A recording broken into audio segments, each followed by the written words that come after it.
inner music that delighted him down to his heels. Uncle Haskell had had reason to be furious with Chris and me once in our very early years, and at that time he had borne himself with a magnanimity that somehow impressed me.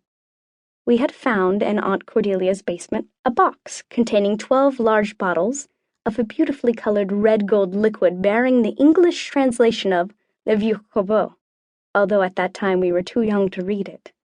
The size and shape of the bottles had suggested bowling pins to me. Chris, to his credit, had said no to the game which I suggested, but after I kicked a couple of bottles from an inverted washtub onto the concrete floor, and we waded in triumph through the pools of richly fragrant liquid and had splashed one another lightly, he could not resist joining me in the demolition of another bottle.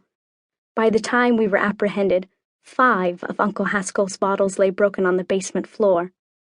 Mother had been appalled and chagrined.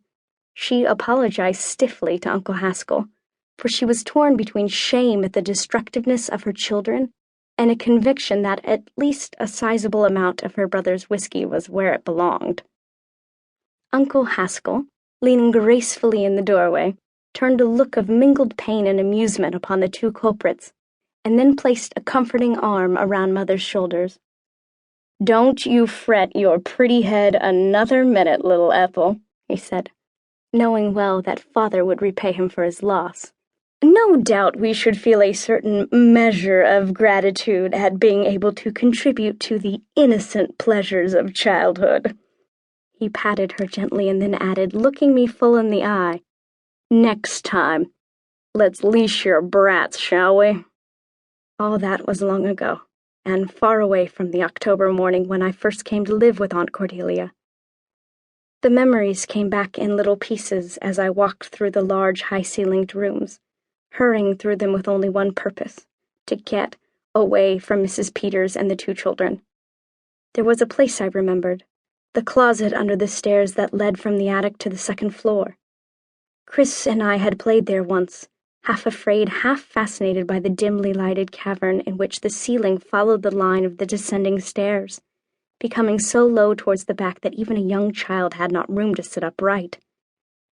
I found the entrance and hesitated. The place looked grim and forbidding, but for all that, it offered security to a small, bewildered animal wanting to lick its wounds in solitude. I got down on my hands and knees and crawled as far back into the musty-smelling shadows as my height would permit.